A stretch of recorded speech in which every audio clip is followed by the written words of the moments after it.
5 লাখ টাকা চান্দা উঠেছে, এখন 1-2-র মধ্যে টাকা ফেরত দিবি। তার প্রকৃত নাম নজরুল ইসলাম শামীম। অভিনয়ের মাধ্যমে পরিচিতি পেয়েছেন কাবিলা নামে। সিনেমার জনপ্রিয় খলনায়ক হিসেবে সুখ্যাতি পেয়েছেন খুব অল্প সময়ে। ভিলেন হিসেবে পর্দা কাঁপাতে কাবিলা একাই ছিলেন যথেষ্ট, কিন্তু শেষ হয়ে গেছে তার সেই সোনালী অতীত। এখন আর পর্দা কাঁপান না কাবিলা।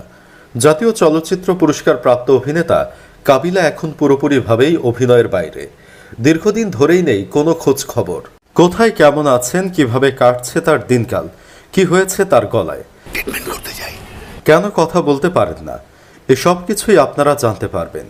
ভিডিওটি শুরু করার আগে বন্ধুরা, আশা করছি ভিডিওটিতে একটি লাইক দিয়ে শুরু থেকে শেষ পর্যন্ত দেখবেন। তো চলুন শুরু করি।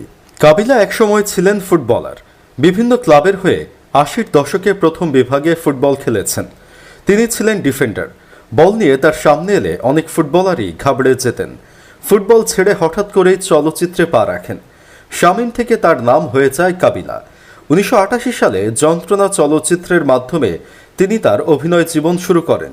প্রথম দিকে তিনি নেতিবাচক চরিত্র অভিনয় করে জনপ্রিয়তা অর্জন করলেও পরবর্তীকালে কৌতুক অভিনেতা হিসেবে আরও বেশি জনপ্রিয় হয়ে ওঠেন। প্রায় 1000-এরও ওপর চলচ্চিত্র অভিনয় করেছেন কাবিলা। কৌতুক অভিনেতা হিসেবে কাবিলা যখন অভিনয় শুরু করলেন, তখন তার কণ্ঠে বরিশালের আঞ্চলিক ভাষা ব্যাপক জনপ্রিয়তা পায়। পর্দায় তার চালচলন, পোশাক, অভিনয় দেখে দর্শক হাসিতে লুটিয়ে পড়েন। নির্মাতাদের কাছে তিনি হয়ে ওঠেন অনিবার্য এক প্রতিভা। হঠাৎ করেই তার কণ্ঠের পতন। কণ্ঠনালীতে ভয়াবহ অসুখ দেখা দেয়। কণ্ঠের জাদুতে সবাইকে মাত করে রাখা এই অভিনেতার হঠাৎই কণ্ঠ চলে যায়। কাবিলা শুধু কণ্ঠের সমস্যায় পড়েননি, তিনি আক্রান্ত হয়েছেন ক্যান্সার রোগেও। তবে মুক্ত হয়েছেন ক্যান্সার রোগ থেকে আপাতত নেই কোনো শঙ্কা। 3 বছর আগে গলায় অস্ত্রোপচার করা হয়েছে। কিছুটা সুস্থ হলেও এখন আর স্বভাবসুলভ স্বরে কথা বলতে পারেন না কাবিলা। সিনেমায় আগের মতো কাজ করেন না। বেছে বেছে পছন্দ হলে টুকটাক অভিনয় করার চেষ্টা করেন। সেক্ষেত্রে তার সংলাপ ডাবিং করা হয়।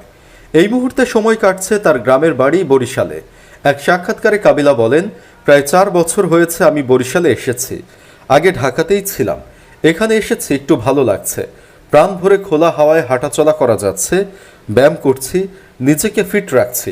আসলে গ্রামে আসলে আমার খুবই ভালো লাগে। গ্রামে সময় কাটছে কি করে এ প্রশ্নের জবাবে তিনি বলেন, গ্রামে আমার একটি বাগান বাড়ি আছে। এখানে শুটিং স্পট করার চিন্তা ভাবনা করছি। এই বাগান বাড়ি নিয়েই এখন সময় কাটছে।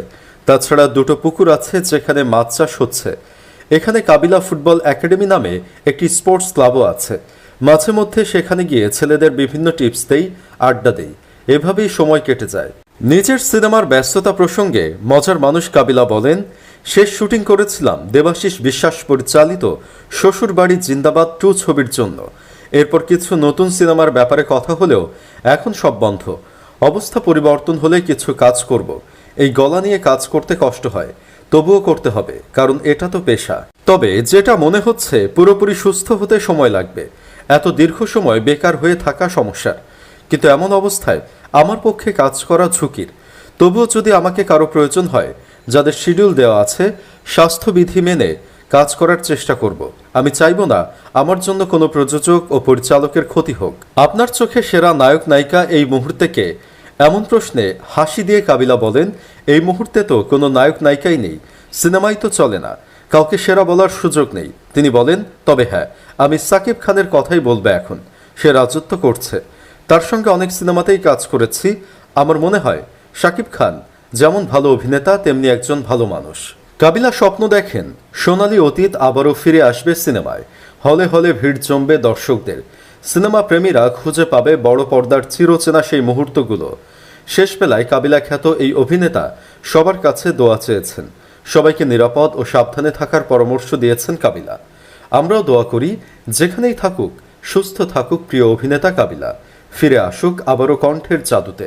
তো বন্ধুরা, কাবিলার অভিনয় আপনাদের কেমন লাগে কমেন্ট করে জানিয়ে দিন। ভিডিও ভালো লাগলে শেয়ার করুন এবং চ্যানেলে নতুন হয়ে থাকলে সাবস্ক্রাইব করে ক্লিক করুন বেল আইকনে। ধন্যবাদ।